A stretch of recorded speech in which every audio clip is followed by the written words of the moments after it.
오늘 성경 말씀은 시편 27편 7절에서 14절 말씀입니다. 여호와여, 내가 소리로 부르짖을 때에 들으시고 또한 나를 긍휼히 여기사 응답하소서. 너희는 내 얼굴을 찾으라 하실 때에 내 마음이 주께 말하되 여호와여, 내가 주의 얼굴을 찾으리이다 하겠나이다. 주의 얼굴을 내게서 숨기지 마시고 주의 종을 노하게 버리지 마소서. 주는 나의 도움이요 되셨나이다. 나의 구원의 하나님이시여, 나를 버리지 말고 떠나지 마옵소서. 내 부모는 나를 버렸으나 여호와는 나를 영접하시리이니라. 여호와여, 주의 길로 나를 가르치시고 내 원수를 인하여 평탄한 길로 인도하소서. 내 생명을 내 대적의 뜻에 맡기지 마소서. 위증자와 악을 토하는 자가 일어나 나를 치려할 함이니이다. 내가 산 자의 땅에 있으며 여호와의 은혜 볼 것을 얻었도다. 너는 여호와를 바랄지어다. 강하고 담대하며 여호와를 바랄지어다. 아멘. 예, 우리는 지금 가을과 겨울의 그런 사이를 지나가면서 겨울의 문턱에 이르는 것을 보게 되어집니다. 얼마나 지금 바깥을 나가면은 사방이 다 아름답고 귀한지 무슨 말로 표현할 수 없을 정도로 아름답게 변해 있는 그런 모습을 보게 되어집니다. 그래서 특별히 무슨 먼 곳에 가서 단풍 구경할 것도 아니고 가까운 데만 가면은 너무나도 아름다운 단풍 구경을 하면서 기쁘고 즐거운 그런 시간을 저희들이 보내는 것을 봅니다. 그렇습니다. 이 모든 것들은 사람의 능력으로 변화시켜서 아름답게 되는 게 아닙니다. 하나님의 능력이 대자연을 변화시키는 능력으로 변화시켜서 사람이 감히 창조 못할 아름다움을 창조하면서 이 땅 모든 사람들에게 기쁨을 주고 아름다움을 보며 행복한 삶을 그렇게 살아가게 하는 것을 보게 되어집니다. 그렇습니다. 사람들은 아무리 아름다운 것을 창조하고 만들어서 인간의 삶을 깊이 있게 만들고 가치 있게 만들고 아름답게 만들어 보겠다고 여러 물질을 사용하고 있는 지식을 사용하고 이는 환경 변화시켜 가면서 많은 시도를 하지만 하나님이 아름답게 변화시키는 변화에 감히 미치지를 못합니다. 여러분 보세요. 요즘 그 알루미늄 그게 얼마나 발전됐습니까? 또한 나일론 그 석유 산업 얼마나 발전됐습니까? 그래서 이런 것들을 통해서 나오는 물통, 물병 조그마한 것을 보더라도 얼마나 아름답습니까? 이왕 물 담아 옮기는데 그 아름다운 물병을 사용하는데 모든 사람들이 다 사용하고요. 모든 사람들이 이 물병 사용치 않는 사람이 없을 정도로다가 이 물병들을 사용을 하고 있는 것을 봅니다. 그러나 보세요. 여기 얼마나 참 큰 부작용이 있습니까? 얼마 전에 태평양에서 어떤 큰 고래 한 마리가 올라와서 죽었는데 과학자들이 이게 도대체 왜 죽었나 해가면서 해부를 해봤습니다. 배를 갈라보니까는요, 세상에 그 뱃속에 온갖 쓰레기 잡동산, 참 비닐 그런 것들, 이런 것들이 꽉 차 있어가지고서 결국 그것 때문에 죽었다는 것을 볼 수가 있었던 것입니다. 이렇게 인간의 능력은 변화시간다면서 모든 면에 발전을 시키고 있습니다만은 도리어 자연 환경을 파괴하고 생명을 죽이는 그런 변화로 이끌어가는 부작용을 일으키는 것을 봅니다. 그렇지만 하나님께서 아름답게 변화시키는 그 변화는 부작용이 전혀 없습니다. 보세요. 이 천지, 온 천지가 다 아름답게 변하는데 이것 때문에 기분 나빠하는 사람이세요? 한 사람도 없습니다. 앞으로는 이제 또 겨울이 되면 흰눈이 하늘로부터 펄펄 내리면서 온 세상을 하얗게 물들게 할 겁니다. 여러분 이거 보고서 기분 나빠할 사람 있을까요?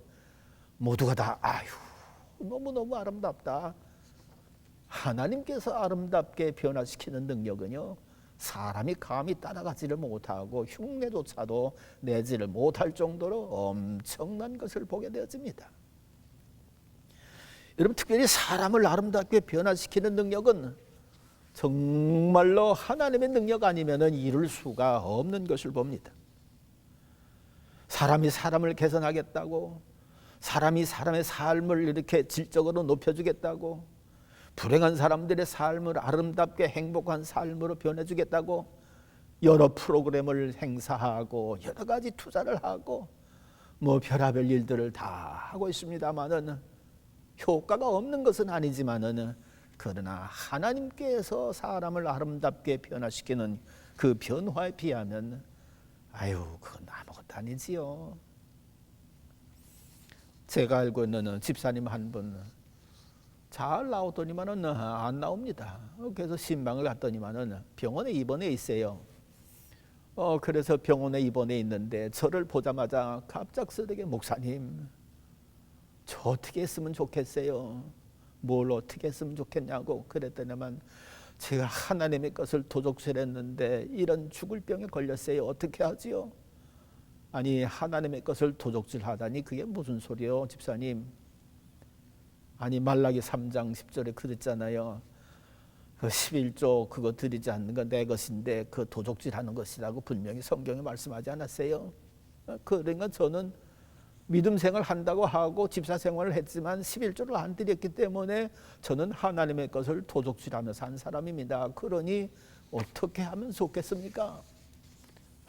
그러면서 그거에 대해서 해결을 요구하는데 뭐 어떻게 합니까? 이미 다 지나간 것인데. 그러니까 이미 다 지나간 것, 하나님의 보혈의 공로는 지나간 것을 깨끗하게 씻어주실 능력이 있으니까 그거 하나님 앞에 잘못했다고 고백을 하고 이제부터라도 힘 닿는 대로 그렇게 하시라고 그렇게 권면을 해줬습니다. 그랬더니만 그분이 아마 그런 병 중에서도 그것을 깊이 깨닫고 회개하고 그 사업하면서 얻어지는 것에 11조를 드린 것을 봅니다.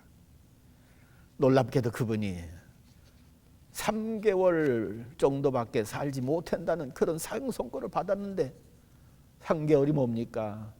회복돼 가지고서 얼마나 교회 봉사를 열심히 하는지, 예배 참석 열심히 하지요, 기도회도 열심히 하지요, 또 속회 모임에도 잘 감당하지요, 또 하나님 앞에 드리는 물질 생활 정직하게 잘 하지요. 너무너무나도 기쁘고 활기차게 그렇게 하니까 교회 모든 성도들이 보고서 해가면서 큰 감동을 받았습니다. 그래서 그분은 그 일로 인해서 교회에 큰 영향력을 끼치고 정말 건강한 모습으로 살다가 하나님의 부름을 받았는데, 누가 이렇게 사람을 근본으로 변화시킬 수 있습니까? 하나님 밖에는 변화시킬 수가 없습니다. 특별히 하나님께서 은혜를 베푸시면 정말로 그는 때로는 근본적으로도 변화가 된다 싶을 정도로 변화가 되어집니다. 여러분 잘 아시잖아요. 아시시의 성자 어거스틴 같은 사람 보세요. 이 사람 얼마나 악한 짓을 하는지, 내가 악을 행하는데 둘째 나가면은 서러워할 정도로다가 악을 앞장서서 저지른 사람입니다. 그렇다고 하나님을 몰랐던 사람도 아닙니다. 하나님을 알았던 사람인데 그렇게 둘째가 나면 서러울 정도로 죄악을 저질렀습니다. 그러니까 그 엄마가 얼마나 기도를 하는지, 세상에 전혀 변하지 않을 것 같은 이 어거스틴이 오늘날 성령께서 역사하셔서 들려지는 말씀을 통해서 그만 회개하고 새로운 사람으로 완전히 거듭났습니다. 변화가 됐습니다. 그야말로 거룩한 백성으로, 하나님의 사람으로 그래가지고 얼마나 놀라운 변화를 일으켰는지, 교회사에 그 이름이 성자로 기록될 정도로다가 놀라운 변화를 일으킨 것을 보게 되어줍니다. 이러기 때문에 사람을 변화시키는 거, 하나님의 변화시키는 능력에 누구도 따르지를 못합니다. 또 그분입니까? 인간이 당한 절망과 탄식과 외로움과 고통과 안타까움, 두려움, 낙심되는 것들, 이런 것들을 어떻게 누가 무엇으로 변화시킬 수가 있겠습니까? 이 역시도 마찬가지입니다. 하나님께서 낙심한 자를 변화시키면은요, 세상에 소망이 있는 자로 변하고요, 세상에 슬퍼 탄식하며 절망 중에 있는 사람을 변화시키면 찬송하며 기뻐하며 하나님을 영화롭게 하는 사람으로 변하고요, 날 때부터 눈을 멀어가지고서 사람들로부터 손가락질 당하고 부모로부터 죄를 물려받았다고 온갖 수치 그런 거 다 받던 사람이 예수님을 만나서 예수님이 변화시켜서 그의 눈을 뜨게 해주니 세상에 얼마나 하나님을 찬양하며 놀라운 삶을 살아가는지, 심지어는요 죽어 썩어 냄새나는 시체까지도 변화시키는 능력이 하나님께 있는 것을 봅니다. 잘 알잖아요. 나사로 죽어서 이제는 장사 지냈습니다. 나흘이나 지나서 이제 시체가 썩은 냄새가 납니다. 이걸 누가 변화시킵니까? 누가 찬송의 사람으로 변화시킵니까? 누가 생명의 사람으로 변화시킵니까? 누가 그를 가까이 하는 사람으로 변화시킵니까? 오직 한 번 예수님은 그를 변화시켰습니다. 나사로야 나오너라, 말씀 한마디로 그의 무덤 앞에서 그를 향해 말씀하시자 말씀의 능력이 그에게 임하는데 그 썩어 냄새나는 나사로가 저벅저벅 살아서 걸어 나오는 것을 봅니다. 기가 막힌 변화지요. 놀라운 변화지요. 그렇기 때문에 이 하나님의 은혜는 받으면 변치 못할 것들이 사실은 하나도 없습니다. 여러분, 우리가 얼마나 무서운 죄인입니까? 계명 10개 계명만 우리 들이대면은요, 그 앞에서 죄인 아닌 사람이 하나도 없습니다. 그런데요, 613가지 계명 앞에 서보세요. 죄인 아닌 사람이 하나도 없습니다. 이건 무슨 재주로 의롭다 인정을 받고요, 무슨 재주로 하나님 앞에 인정받아서 축복받은 백성으로 바뀌어집니까? 사람의 재주, 사람의 능력, 그 어떤 재물의 권세, 그것으로도 못합니다. 그런데 은혜를 베풀어 주시면, 은혜를 받으면 내가 내 죄를 용서해 주었다, 내가 내 죄를 위하여 십자가에서 피 흘려 그 죄값을 다 치렀다, 하나님의 은혜로 그의 죄값을 다 치르셨다고 선언해 줄 때 이걸 믿음으로 받아들이면 엄청난 은혜를 받은 거 아니에요?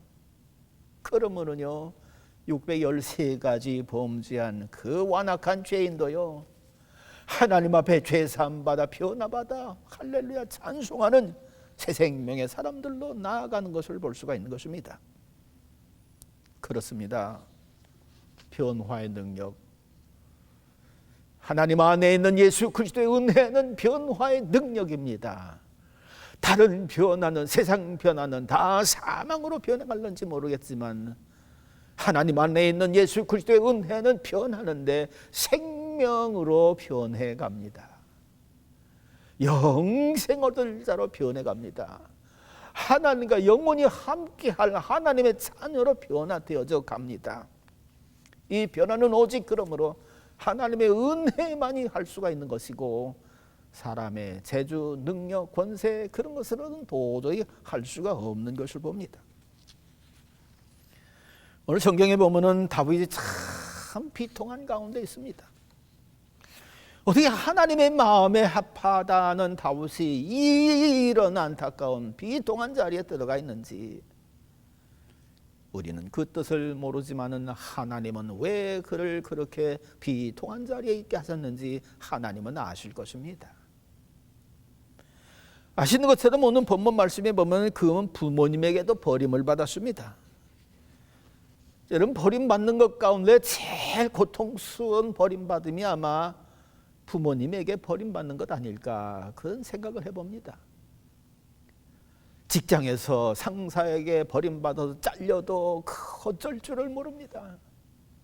학교에서 선생님에 의해서 징계당해서 잘려서 학교에서 퇴학당하는 거, 이것도요 보통 아픈 일이 아닙니다. 저는 중학교 때 한번 그때는 월사금이라고 했는데 그걸 내질 못했다고 공부 시간에 선생님 오셨는데 내 이름을 불러가지고 너 나가, 가서 월사금 준비해와. 이래가면서 끄집어내가지고서 따로 시키는데, 지금도 그때 생각하면은 친구들의 모습을 어떻게 내가 볼 수 있었을까? 여러분, 그런데 친부모입니다. 낳고 기르고 그와 더불어 피를 나눈 그런 부모가 버린다? 이건 트라우마도 보통 큰 트라우마가 아닙니다. 그냥 무슨 일이 생기면 그것이 떠올라가지고서 또 버림받지는 않을까? 또 버림받지는 않을까? 예전에 고아원에서 그런 일이 있었답니다. 한 고아한테 그냥 빵을 주었는데 얘가 이 빵을 먹어야 될 텐데 먹지 않고 그냥 꼭 붙잡고 있는 거예요. 그래서 얘 내일 또 줄 텐데 왜 그걸 안 먹어? 그러니까 못 믿겠다는 거다. 오늘은 주었지만 내일은 또 안 줄지도 모른다. 못 믿겠다는 거예요.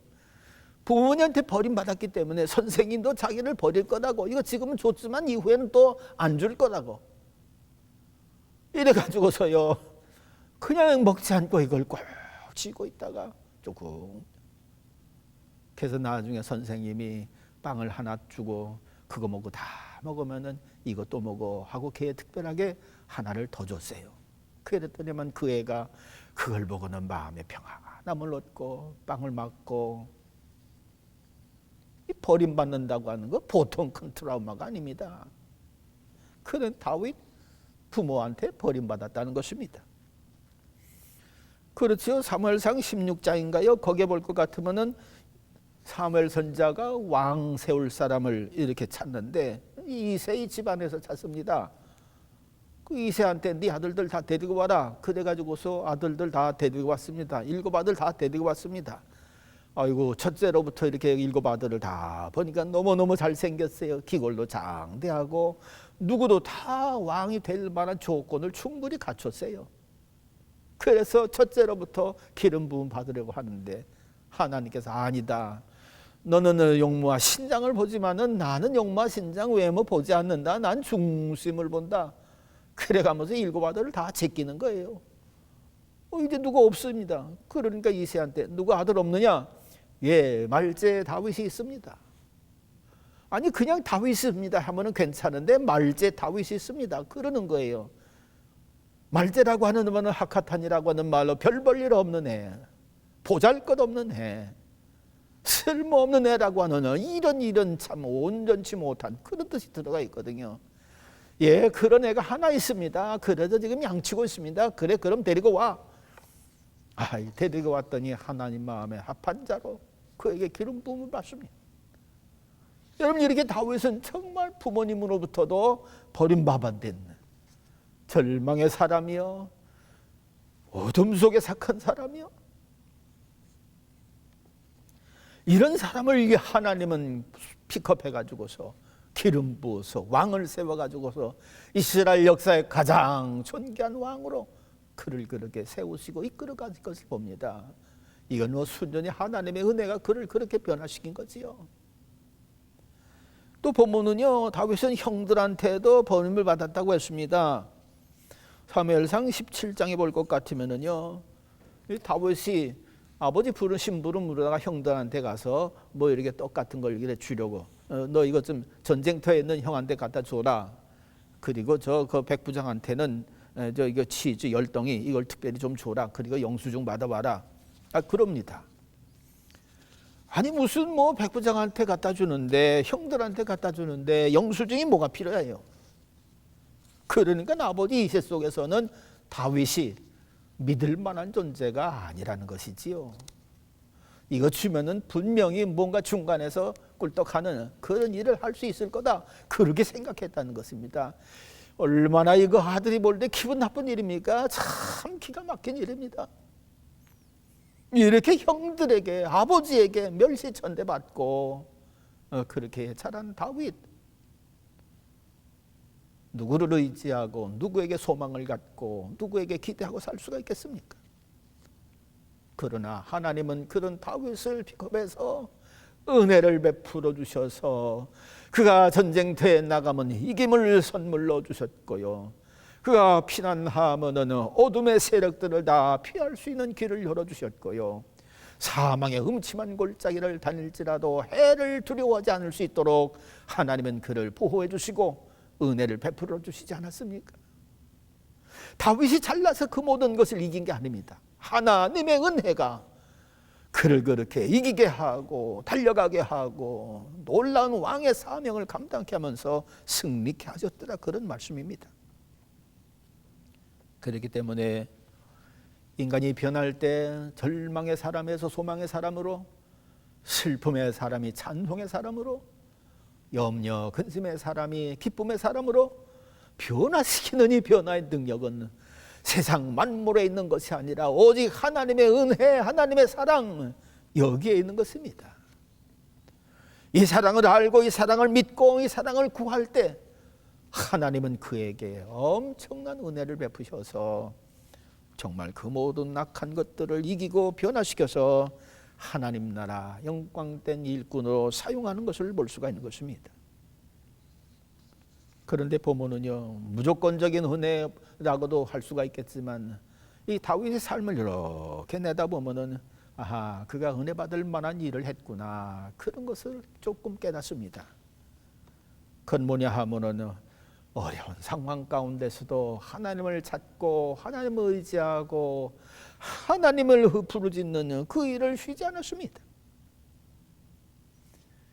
끝까지 하나님을 가까이 했고 끝까지 하나님을 의지했고 끝까지 하나님의 말씀에 순종했고 위기의 때에도 하나님의 말씀에 순종을 합니다. 자기에게 엄청난 이득이 올 수 있는데 그럼에도 불구하고 그 이득 포기하고 하나님의 말씀을 따릅니다.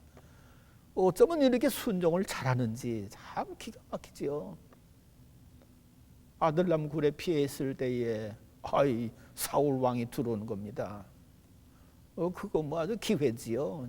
이제 죽이면 끝나는 겁니다, 회당에. 그런데 사울이 거기서 볼일을 보고 잠을 자자 다윗은 그를 하나도 건드리지 않고 옷자락만 살짝 빼가지고 나옵니다. 기가 막힌 말씀의 순종, 하나님의 기름 부음받은 자를 해치 않으려고 하는 그의 순종. 그런데다가 그는 하나님께 은혜를 사모했던 것을 봅니다. 그 성전을 사모한 것도 성전에 나가면 하나님의 은혜가 있거든요. 성전에는 하나님이 계시다 믿었거든요. 거기서 제사를 드리고 거기서 기도를 하고 거기서 찬양을 하면은 하나님의 은혜가 쏟아질 것을 그는 믿었거든요. 그러니까 성전을 사모하고 성전에 가기를 얼마나 그리워했는지 참새가 성전 드나드는 것을 보고 너무너무나도 그거 부러워하고요. 참새도 제 집을 얻고 제비도 제 집을 드나드는데 나는 만군의 여호와의 집에 마음대로 드나들지를 못하는구나, 이렇게 성전을 사모하는, 기대가면서 하나님이여 내 소리를 들으소서, 내가 하나님을 부를 때 내게 긍휼을 베풀어 주소서. 자비를 베풀어 달라는 것입니다. 그래서 자기로 하여금 산 자의 땅에 있게 해달라고, 죽은 자의 땅에 있는 것이 아니라 산 자의 땅에 있게 해달라고. 그렇지요, 하나님께 은혜 받으면 죽은 자의 땅에 있는 것이 아니라 산 자의 땅에 있는 겁니다. 나로 산 자의 땅에 있도록 내게 은혜를 베풀어 주세요, 간절히 구합니다. 이런 구함의 결과 하나님께서는 그에게 은혜를 베풀어 주셔서 신앙 고백을 하는데 얼마나 놀라운 신앙 고백을 하게 합니까? 1절에 보면은 귀중한 신앙 고백을 하지 않습니까? 내가 누구를 무서워하리요? 내가 누구를 두려워하리요? 이 주님 안에서 모든 절망, 두려움, 이기 있고 기쁨과 감사함으로 충만해진 다윗의 변화된 모습. 여러분들이 오늘도 여러 군데에서 이렇게 다가오는 어려움들, 고통들, 이런 것들이 우리의 삶을 조여옵니다. 위협합니다. 위기로 몰아갑니다. 어려움을 당하게 합니다. 여러분, 여기서 누가 나를 도와줍니까? 누가 나를 인도합니까? 오직 내게 은혜 베풀어 주실 하나님만이 우리를 제대로 인도하십니다. 그러므로 우리는 죽을 자의 땅에 사는 사람으로 산 자의 땅에 살게 하시는 하나님의 은혜, 이걸 바라보고 주여 내게 은혜를 베풀어 주시옵소서, 그런 기도가 쉬움없이 있어야 될 줄로 믿습니다. 네, 기도하겠습니다. 하나님 아버지, 하나님이 베풀어 주신 은혜는 죽을 자로 산 자의 땅에 있게 하는 놀라운 변화를 갖고 오는 줄 믿고 감사를 드립니다. 오늘 하나님이 세상을 살면서 죽은 자의 땅에 사는 것처럼 어둠과 절망과 탄식과 고통과 미움과 이렇게 다툼, 이런 세상 속에서 살아가고 있는 저희들을 불쌍히 여기사 아버지 하나님이여 자비를 베푸시고 은혜를 베풀어 주셔서 산 자의 땅에 사는 것 같이 빛 가운데 살아가며 소망 가운데 살아가며 능력 있는 믿음으로 살아가서 하나님의 구원을 증거하고 구원의 역사에 참여한 바 되어지는 귀한 삶으로 영광 돌리게 하여 주시옵소서. 주님만 온전히 믿사옵고 예수님 이름으로 기도하옵나이다. 아멘.